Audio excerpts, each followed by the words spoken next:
Go. Good evening, and welcome to episode 3 of TBR, the To Be Read podcast, where we talk about books, authors, and the industry. And tonight I'm joined by co host Archer Caldwell, as always. Hello. And hello, we're missing Michael La Ronn tonight, but he'll be back with us next week. Absolutely. So, how you doing? I'm excellent. Thanks for asking. I'm remote, so sorry, no London in the background tonight. I am actually in sunny Florida. You can't see it because I have the blinds drawn in. It's 9 o'clock at night. It shouldn't be sunny anymore, but we're doing good. I'm on vacation. I haven't had a week-long vacation. I think in 5 or 6 years. So it was about time for me to just kind of take a step back and take a breath. So very, very excited to not do anything other than Got it. this, which is fun. I can't imagine how you can go 5 years without taking a vacation, man. I've done some long weekends here and there, and we'll try and do it up the right way. We'll take a Friday and a Monday off. But I honestly, I have not had a. My son is 7, Hmm. and I don't think I've had Monday through Friday off in his lifetime. Maybe once. Well, it's about time then. Yeah, You're going to want to do it again the second you get back to work. I know exactly. That's why I don't go away. So, what's your weekend reading been like?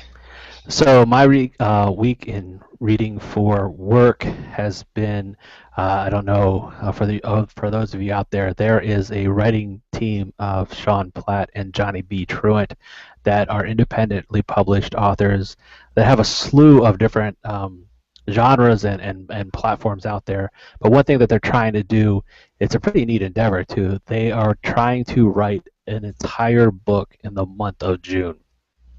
And so I am a continuity editor for Sean and Johnny, and they had a Kickstarter campaign. If you want more information on it, I'll put links in the show notes, but go to fictionunboxed.com, fictionunboxed.com, and it'll tell you the story of why they did what they wanted to do and how they're doing it.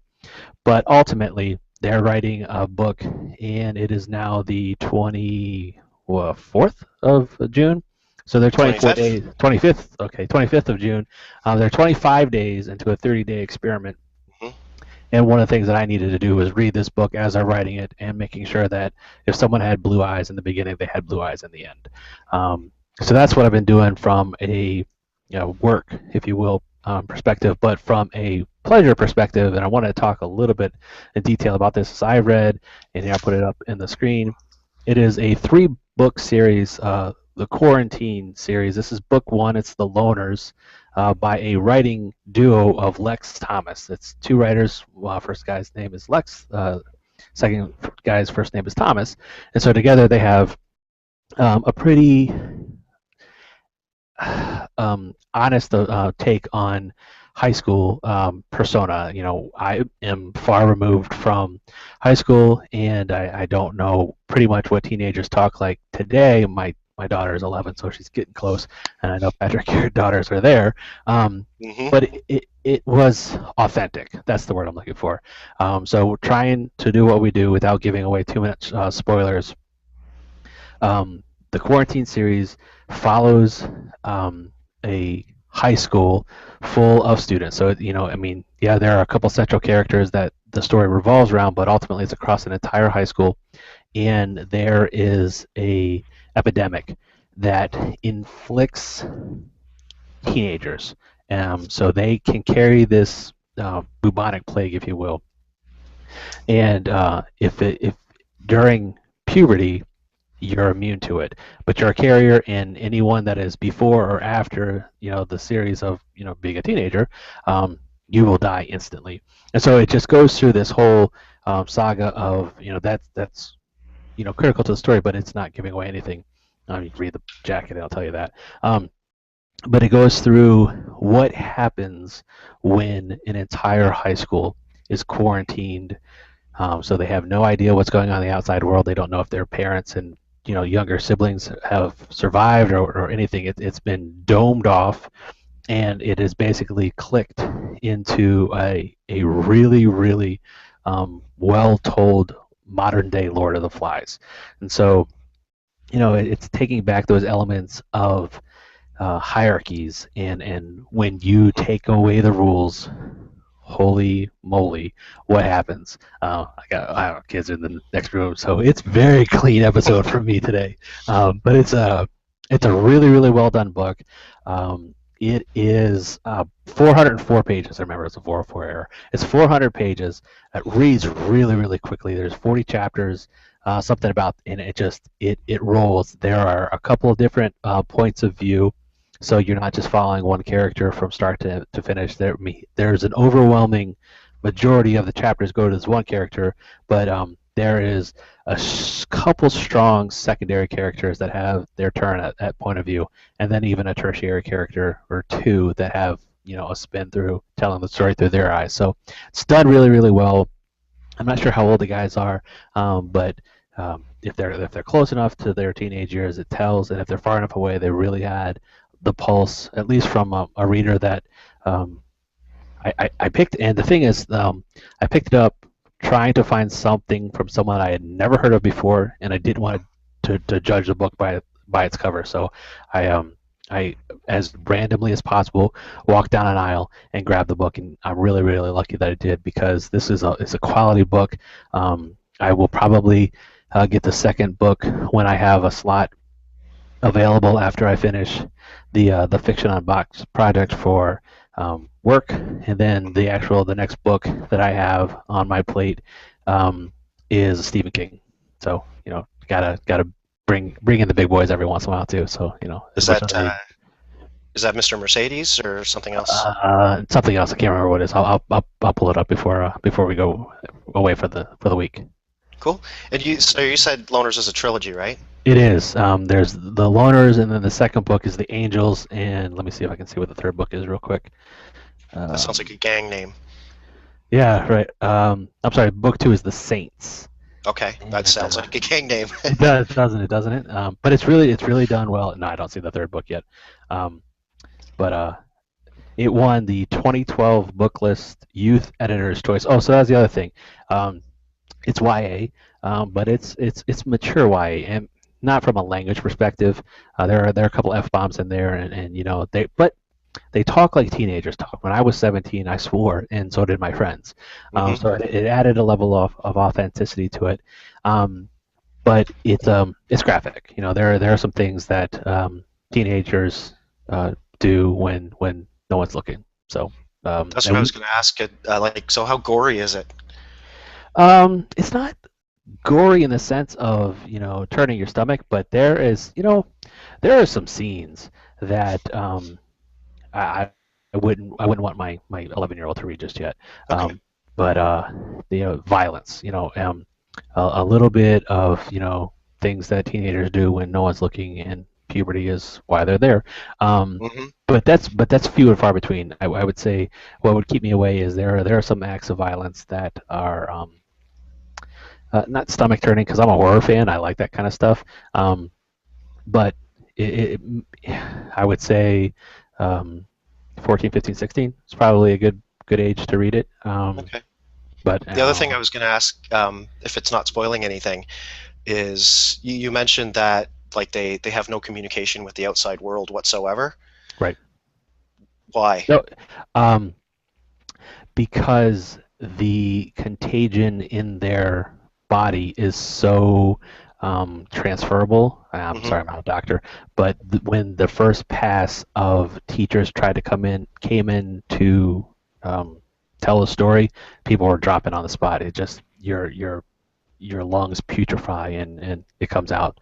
But I mean, And none of these kids have like cell phones or. as a method of moving the plot along, the internet goes down, and so they have electricity and running water, but connectivity to the modern world because it's not placed in the 50s, it's not placed in even the Mhm. 80s. I mean, it is modern day, you Okay. know. But yeah, there's no cell phones. There are a couple moments of interaction. Okay. So they have updates from think men in fancy suits that Hmm. are not able to really really talk, and then every time that there is a moment that you think, all right, there's a breakthrough in the technology, or there's a breakthrough in the health environment, something catastrophic comes along, but not in the sense that it was uh, to move specifically the plot along. You have to tell a story, and you're going to have obstacles. And Yeah. one of the obstacles in this story is the fact that you're stuck in an environment that you can't get out of. Okay. Well, I'll definitely have to add that one to my list. Sounds Yeah, good. it's absolutely, it was really, really, really well. And on that note, I do know, um, briefly before we talk about what you were reading, Hmm. Michael had asked to share that this past week he finished his first, I'm sorry, your first 1,000 copies by Tim Grahl, which he reread just to kind of get back up to speed. He's trying to launch new books, and so I think it was the author and him wanted to see what he needed to do, as well as the reader and him enjoying the words. And then he is currently reading The Botany of Desire by Michael Pollan. If you remember from last week, he is trying to get back onto a healthier kick, and Michael Pollan writes of how you can be healthier, eat healthier, and live a healthier lifestyle. Excuse me. And what he'll be reading next is actually The Loners, again, based off of my recommendation. So, Lex Thomas, if you're listening, you have my two thumbs up. Hopefully, Michael will enjoy it as well. And it seems that Patrick will be putting it on his list for later on in the summer.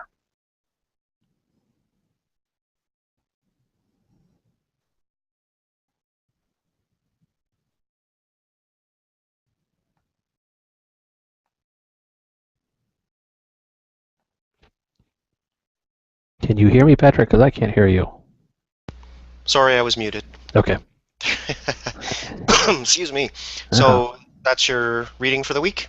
Yes, that is my reading for the week. So yeah, Okay. the bulk of my reading for this week would be the Fiction Unboxed story. So again, take a Right. look at fictionunboxed.com for the details, and again, we'll put that in the show notes. Okay. So the first book I was going to talk about this week is called Rebel Yell, and it's by Garrett Robinson. Um, this book isn't out yet. I think it's available for pre-order. It doesn't look like it's on Amazon yet, but I'm sure it's available for pre-order on his website. And I think Archer mentioned earlier, we'll start kind of putting the links to author websites and the books that we talk about on the website and wherever else we think of. So this book is available for pre-order. I think it comes out in August.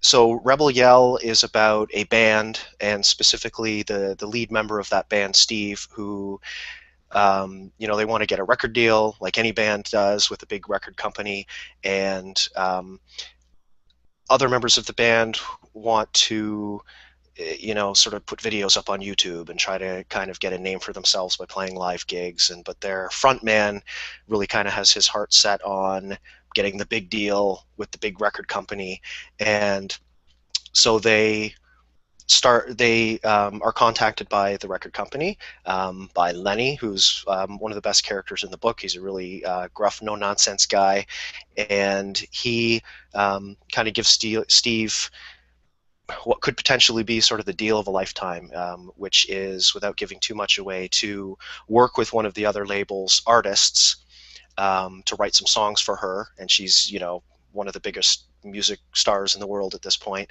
And if he can work with her and get some songs written for her, the label will then turn around and give the band the deal that they want, do a record, launch their band.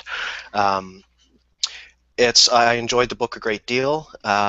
Excellently, like, very well written. Not a genre that I would normally read. I typically go for like the science fiction and there's no robots or zombies in this. It's kind of leaning towards literary. Um, very well written. I enjoyed it a great deal. You can kind of see, something bad has to happen, but you don't know what, and when it does, there's kind of a holy cow moment. So I would definitely recommend that one. And so that's, again, the author is Garrett Robinson, and we'll put links up on our websites to that. Now, does Um, Garrett typically write in this genre, or have you read I some have of Garrett's read other stuff? the only other book I've read of Garrett's is Non-Zombie. Have you read anything of Garrett's? No, I haven't. Okay, I've read Non-Zombie, which is a two-book series, I believe. I haven't read the second one yet, about a zombie apocalypse.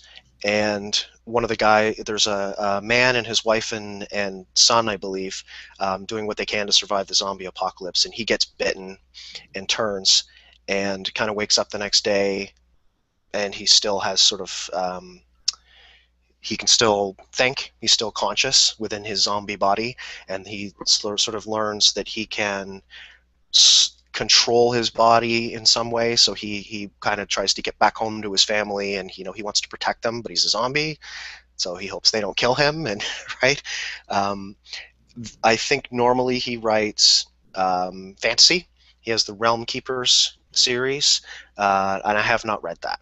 Okay. Um, And but he this is this one, he's an independently published author. yes, Correct. Yeah. yeah, he's a busy boy. I think he does editing work as well. So we'll put the link up to his website for sure. Everybody should check him out. The other book that I read this week was Pines, and this was actually at the recommendation, excuse me, from a comment on an episode or two, either first or second episode, from Carl Sinclair, Okay.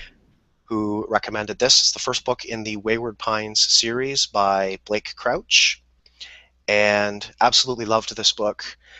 It's the main character is Ethan Burke. He is a Secret Service agent who kind of wakes up in the middle of nowhere with amnesia. He has no idea where he is or what's going on, and he kind of wanders into this tiny little idyllic kind of 50s-ish town, um, just kind of wandering around trying to figure out what the heck is going on.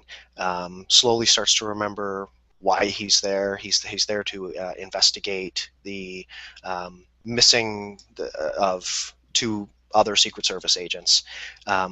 It's a book that's difficult to talk about without giving too much away, as always. Hmm. Um, the the writing is fantastic.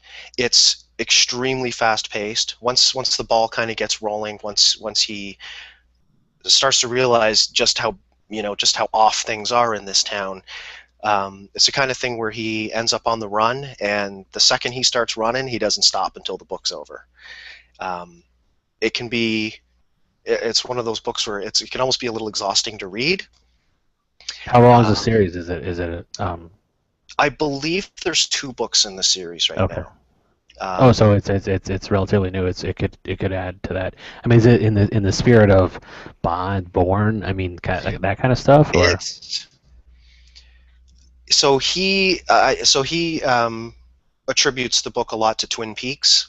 okay, that's I cool. think in the afterword he says, that is the feel, that was the series that kind of he wanted to recreate, not in the story sense or anything like that, but just kind of the feeling, this like something's off, but you're not sure what. The kind of there's a dark underbelly in this town, and people aren't who you think they are, Hmm. um, and so it's yeah, not so much Jason Bourne. There's not a lot of, it's mostly this guy on his own on the run, um, and it's hard to chalk genre too much. There's a couple of genres that this book falls into that if you were to talk about them, it would ruin the book. Okay. But it's definitely action, thriller, um, and it's a lot of fun. As I said, it's a very well written book, and it's being turned into a TV show with Matt Dillon playing the lead. Cool. And I think having read the book, I think Matt Dillon's a good fit for that. Um, now, I don't How think that. how Sorry, go quickly ahead. how quickly are you gonna read the second book? It's definitely going to go on my list, and I'll probably get to it sooner rather than later. I don't like to leave too long in between like books in a series, because then That's you good. can Good start to. sign. A good sign of Yeah, a nice series when you want to see what's happening next. yeah, for sure. It's a little disappointing that that it doesn't look like the TV show is going to be out until fall of 2015. I think. Oh, okay. It always takes a lot longer for these things to come out than like you started filming. Why can't we see the first episode already? Right? Right, right. I'm impatient. Um, so that was my big reading for the week. I did not get to some of the other books that I wanted to, but I'll get to them this week. I need to start reading Sibylla Byrne, which was the fourth book in the Expanse series. by James S.A. Corey. And I thoroughly enjoyed the first three books in that series. I'm really looking forward to the fourth. Just didn't get to it this week. Awesome. So, So when you read, mhm. natural segue here, when Uh-huh. you read, how do you tend to read? And it seems like a lot of what you've been reading, particularly, has been on your. You have was it a Kobo? I have a Kobo and a Kindle. Yeah. So a lot of times when you're reading, is the ebook your preferred method of I guess tool to read, or do you still like the old the book? Yeah, so this is our topic for the week, and the topic of our blog post, which was, what do you prefer, ebook or paper? And I'm happy to do both, but I lean more and more towards the ebook for sure. Why is that? It's portable. I can take, as many books as I want with me everywhere I go. Um, one of the things that I enjoy more and more is the syncing across devices. I really like the fact that if I'm at home on my couch or sitting on the front porch reading, I can pull out the device, but I don't have to take it with me to have my books with me. If I have my phone on me, I have my books. You just download the app for the Kindle Cloud Reader or the Kobo app, or I'm sure there's like a Google Play app. There's lots of other devices and companies that are what's the Nook, I Barnes and have Noble. a Nook. I'm Yep. I'm sure there's an app for that too, right? Yeah. No, there's a Nook app. My daughter has a Kindle and I have a Hmm. Nook. And through the Google Store that you can get on the Nook, you can it's not jailbreaking, but you can have the Kindle app on the Nook, and I have been able to read some of the Kindle books on my Nook, and then my wife has an iPad, and that one you can get the Kindle app on. So we run the gamut. We have all of the except for a Kobo, we have a Nook, a Kindle, and an iPad, Okay. and I for what I do for my side job, I Hmm. definitely I definitely like having the ebook um, because um, uh, Sean Platt and Johnny B. Truant are independently published authors, and they made a name for themselves through the electronic bookstore. So a lot of what they Right. do and what I get from them is ebooks, and so it's easier for me to kind of go through and highlight. Not that you can't highlight in a book, but I can highlight and copy and paste as I'm editing their stuff to say, you know what, this was this and now it's that. So Yeah. um, that makes easier. But I'm a tactile person. I really like, and the reason I bought this book, and I still will go to the Hmm. bookstore, and I grocery store, convenience store, bookstore, Target, Walmart, whatever you're going to go through, odds are while my wife is in the checkout line to pay for stuff, I'll inevitably walk past some stack of books, Hmm. pick something out of the pile, and go, ooh, $3, I need it. There's just, and not that you can't do that in an ebook, but I like the smell of paper. I like the rip, that's just a Yeah. cool sound to me. I like that, and as I go through the books, you'll look at my books and they're jotted up. They're noted. I do use a highlighter and a pencil as I read books. What I was talking about the week before or the week before that was I was reading Frankenstein. So if you look at my Frankenstein book, it's an old book and it's in the public domain, so I could probably get it for free online.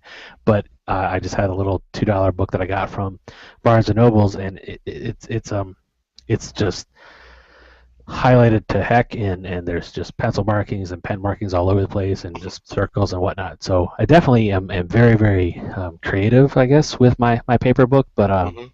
I lean as much as I deal with ebooks. I probably if I had my druthers, I would stick to the natural book. Yeah, I like the see. One of the things for me too is the fact that I very rarely am only reading one thing at a time.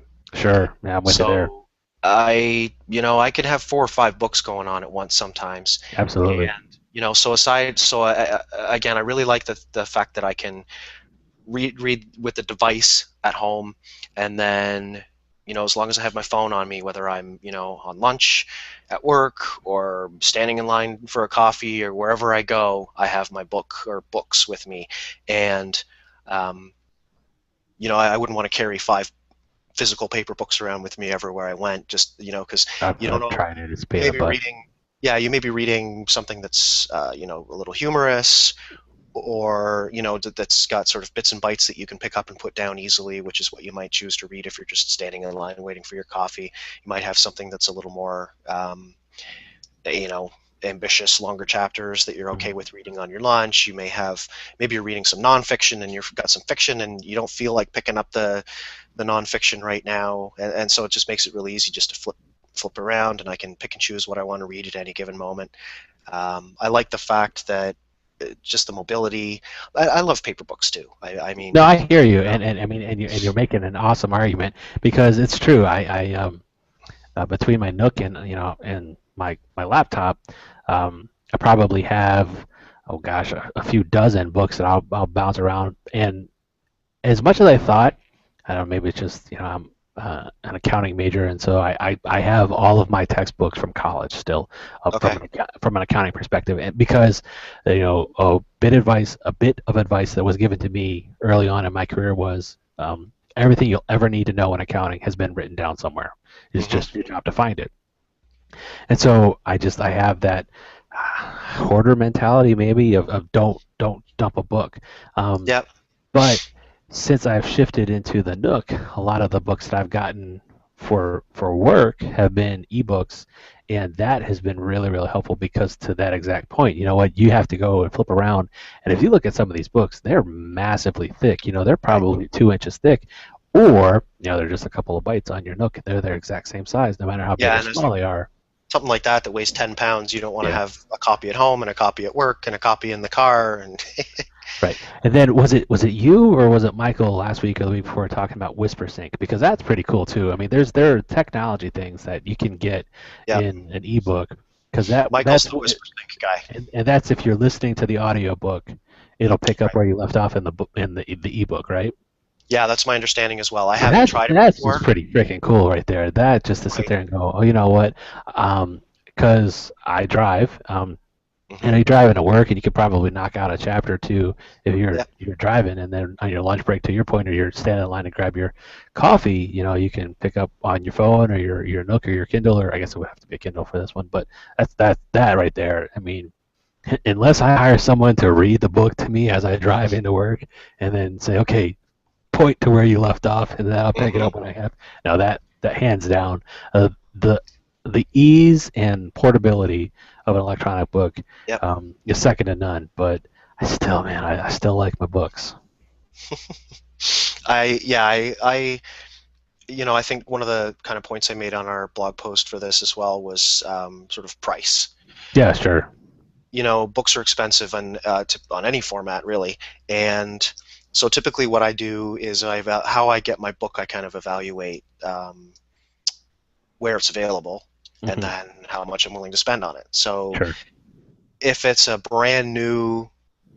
if it's a brand new release that I don't feel like spending $30 on to get the hardback, and I don't want to wait for this for, I don't know, sometimes a year to Mhm. get the soft cover, I'll try to put a hold on it at the library and get it there first. That'll be sort of my first choice. If I am interested enough in the book that I can't wait even for the hold, because sometimes it can take, depending on the author. I mean, if it's a brand new Stephen King book, chances are the library's got that thing on the shelves ready to loan out the day it's released. Mhm. Other authors, not so much. It could take my local library, God, sometimes up to 6 months to get a book on the shelf. Now, is So it a longer release because of Canada, or are they still pretty much consistent with the states? longer release in what sense? Like if it comes out, I don't know. Let's just say Stephen King because he's Hmm. American. He releases something on what Tuesday I mean Tuesdays were videos. I know. I think books too. Yep. Yeah, this Here too. Tuesday. Um, Yep. is his book this Tuesday in Canada too, or is it next Tuesday? I mean, is there a week It's lag? no, no, not that I've ever noticed. It's the Okay, same. that's good. That's cool. And of course, then the problem with Stephen King is even before the book comes out, there's 200 holds on it at the library, Sure. right? So if you don't want it, so if it's something I don't want to wait for, then I will probably pre-order it for the Kindle or the Kobo. Hmm. Um, and obviously, if it's something that's independently published, or there's really most of the time That no makes the option decision but for to you. get Yeah. it. Yeah. Yeah, Right. exactly. So yeah, so with your paper books, I was going to ask you, do you crack the spine? That's another whole. Yeah. I Yeah. guess Sometimes. if you're marking them up and highlighting, your spines are probably pretty They're pretty shredded, right? they're pretty bad, yeah. I mean, but I love my books, and so like okay, so you say in price. I looked it up while you were talking. Hmm. The loaners, just since that's what I Okay. was talking about today, I bought it from um, Books a Million. That's the it's a I don't know if Barnes and Noble owns them, but that's Okay. an equivalent in the Carolinas, and I got it for 9.99. And then Okay. I checked on Amazon, and it was 8.99 on Amazon. So For say paperback uh, or ebook? for for paperback, Okay. and And that so looks like a trade paperback, not like a normal paperback. That's like kind uh of the taller. Yeah. yep, yep. So yeah, I See, don't I don't. see it. That's one of the things I don't like about paper books.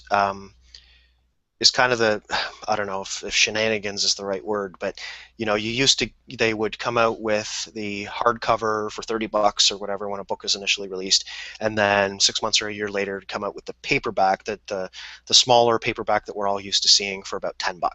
Right. More and more now we see releases of these trade paperbacks, I think they're called, which are kind of the taller copies of the books, and they want $20 for those.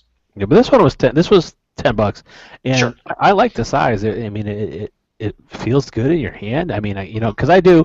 Um, the Stephen King one I got. I'll grab it. Give me a second, and I'll pull it up while you're talking. But it's one of those. This is the little ones that you're talking about. Yep. You find it at the grocery store. So you talking? Hang on, I'll be right back. Okay.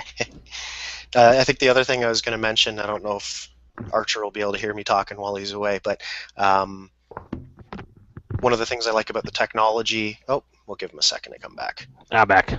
There you go. I was just going to say, one of the other sort of technology things that, like you were talking about, books at the bookstore, or at the grocery store rather, even in the bookstore, what I do these days, if I do go to the bookstore, is peruse the shelves, but rather than buying a book in the grocery store, if I see something that catches my interest, I'll use the Goodreads app Mhm. on my phone. It comes with a scanner. Okay.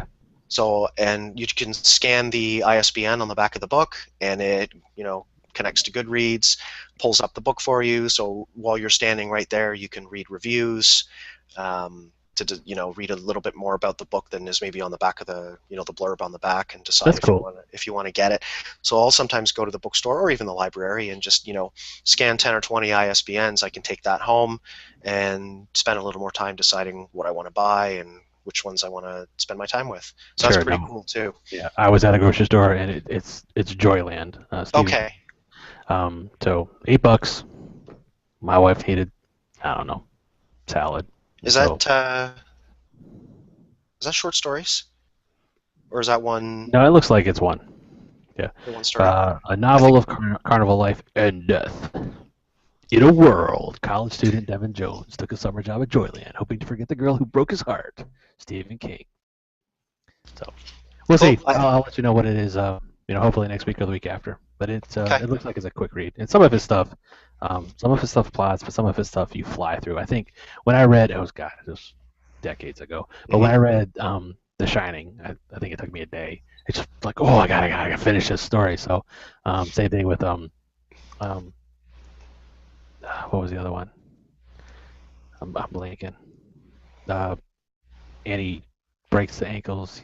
Oh, Misery. Misery. Thank you. Yeah. Yeah.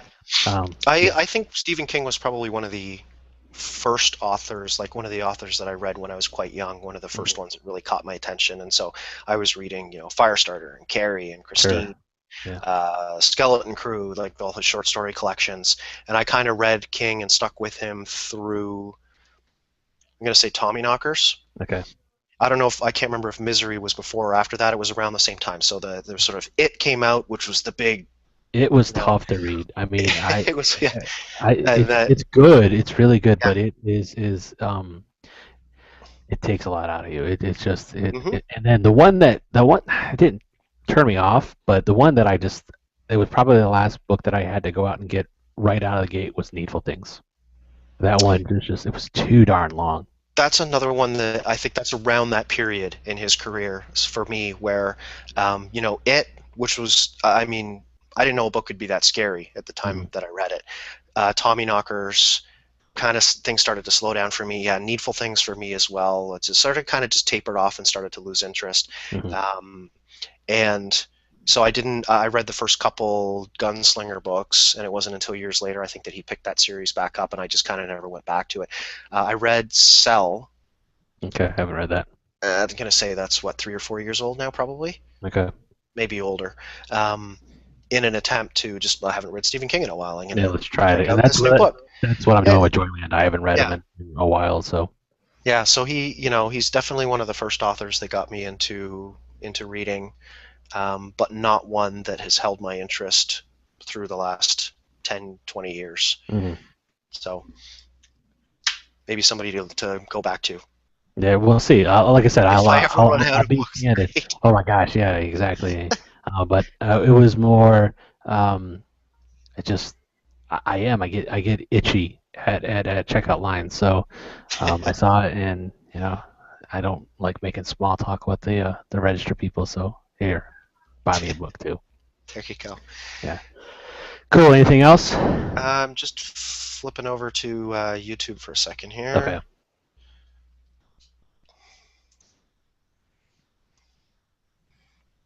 I'll read a comment here from, I think it's on Google actually, from Quotidian Light. There aren't any comments on the YouTube feed, I don't believe itself, but she commented on Google Plus, where I had asked her actually before the show if she prefers paper or plastic. I do like that. So That's she, pretty cool. so she says, it depends on what I'm reading. I'm a slow reader when I read digital, and I can't chew the words in the same way. I can read what I can junk books on Kindle, meaning fast, fun, quick, and easy reads. Anything I want to think about, savor, or really enjoy, or with really enjoyable language, needs paper for me. By the way, I'm I with, don't. I'm with you. She says, by the way, I don't use the term junk derogatorily. It's like junk food. Sometimes you want a fancy five-course meal. Sometimes you want a burger and fries. No, I'm with you, Absolutely. and same thing with Yeah. movies. I mean, as much Yep. as I was a film student and wanted to do things that were just cinematic and beautiful, and I mean, Life is Beautiful is a brilliantly told story, but you know Hmm. what? Sometimes you just gotta watch The Last Action Hero too. You need some crap Sure. in your life.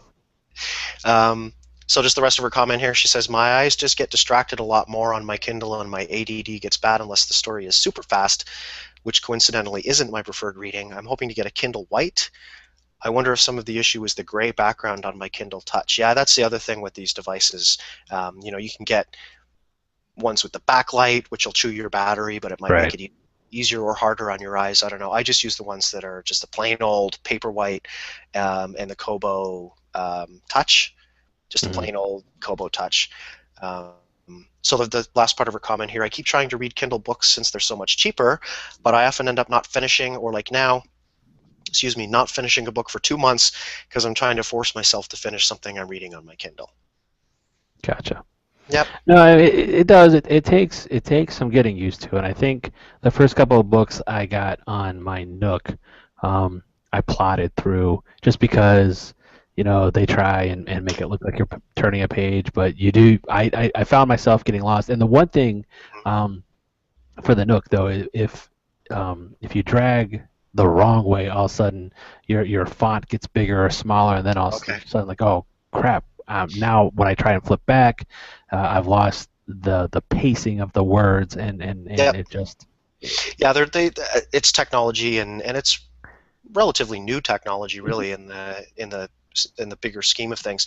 And yeah, I found some weird little things like with the Kindle has the buttons on the side where you can page forward, page back, okay. and on the bottom for menus and stuff like that. The Kindle Touch, or sorry, the Kobo Touch, as it says, it's got a touch screen, and I have a hard cover for each one to just kind of protect the Yeah, me screen. too.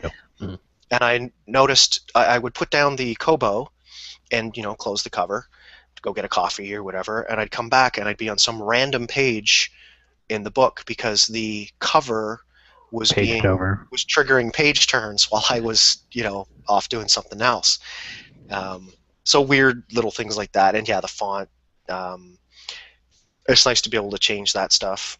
Yeah, but there definitely been times on the Kindle app on my laptop that I've paged forward as I'm reading, just flip, flip, flip, and Hmm. then I've caught something, and I'm like, okay, I know that was 3 pages ago, and you go back, and all of a sudden it gets jostled, and Yeah, it's not the end of the world, but it's hard, particularly when you're trying to leave notes for someone and to say, sure. okay, it's page 9. Well, it's not page 9 because if I have the big font, it's page, oh gosh, I don't know, 18, and if I had a really really small font, maybe it's page 3. And so at that point, you just have to be cognizant of the fact that it's the 13th paragraph, or it's. Yep. And the one thing that's nice with Amazon is it'll tell you exactly what section it is, so I can copy that and it'll say this is section 1, 2, 3, 4, 5. Like the locations. Exactly. Yep. Yeah, because I've noticed when I'm reading on, if I'm reading on the Kindle, for example, every page turn is a page for the Hmm. most part.